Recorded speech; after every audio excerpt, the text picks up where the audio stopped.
आप सब लोगों का प्रेस वार्ता में स्वागत।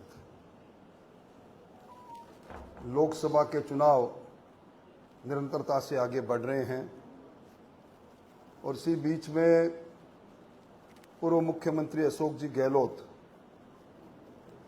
जो कहने के तो इस सूबे में 3 बार मुख्यमंत्री रहे और लोकसभा के चुनाव में उन्हें पूरे हिंदुस्तान 2 लोकसभा में दिखाई दिया। एक लोकसभा उनके पुत्र की जब राजस्थान में चुनाव हो रहे थे। अब अमेठी और गांधी परिवार, उन्होंने एक वक्तव्य जारी किया और ये कहा कि भारतीय जनता पार्टी जिस संकल्पों को लेकर सत्ता में आई थी, जिन संकल्पों में 45% संकल्प पूरा करने का मुख्यमंत्री जी बात कह रहे हैं, उन्हीं संकल्पों से दरकिनार करके और हनुमानगढ़ के अंदर राउतसर के अंदर भूमि विकास बैंक ने कुछ नोटिस जारी किए और किसानों की जमीन नीलाम होने के नोटिस जारी किए।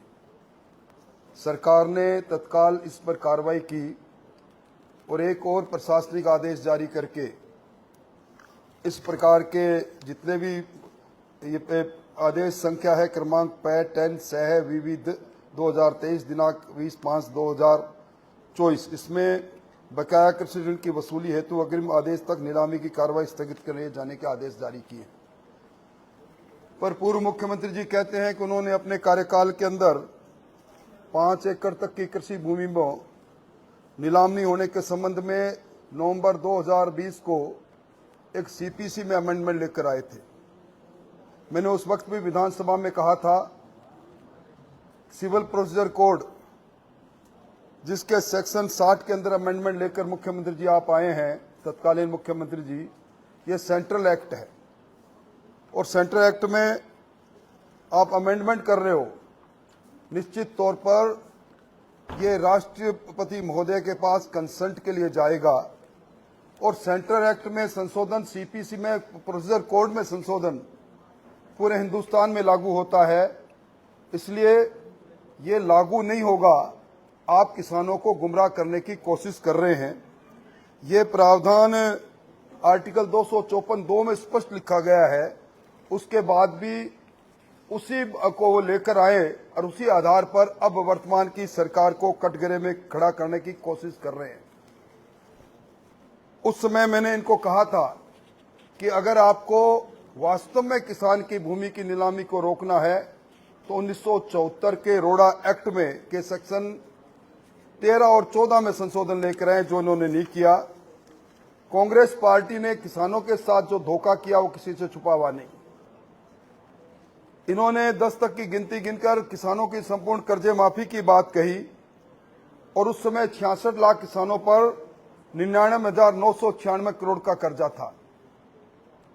मुश्किल से 14 करोड़ का कर्जा माफ किया, जिसमें 6,000 करोड़ रुपया पिछली सरकार ने माफ किया था।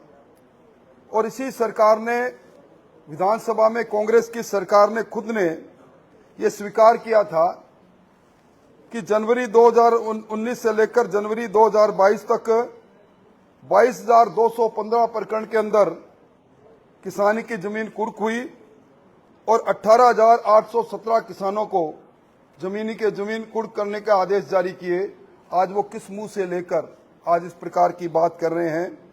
आज भी उन्होंने खुद ने विधानसभा में ये कहा था, कल्ला कमेटी बनाई थी।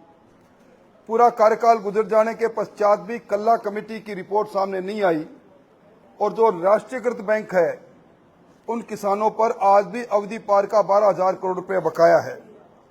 मैं ये कह सकता हूं कि गहलोत साहब उस सरकार पर आरोप लगा रहे जो सरकार डबल इंजन की है, जिस सरकार में प्रधानमंत्री जी की अगुवाई के अंदर राजस्थान के अंदर 67 लाख किसानों के खाते में प्रधानमंत्री किसान सम्मान निधि के 19,996 करोड़ रुपए गए हैं।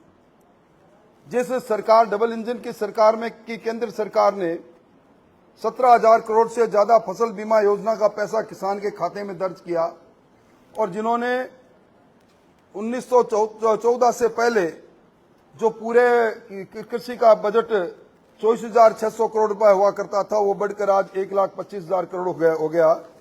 गहलोत भजनलाल जी की सरकार कटिबद्ध है।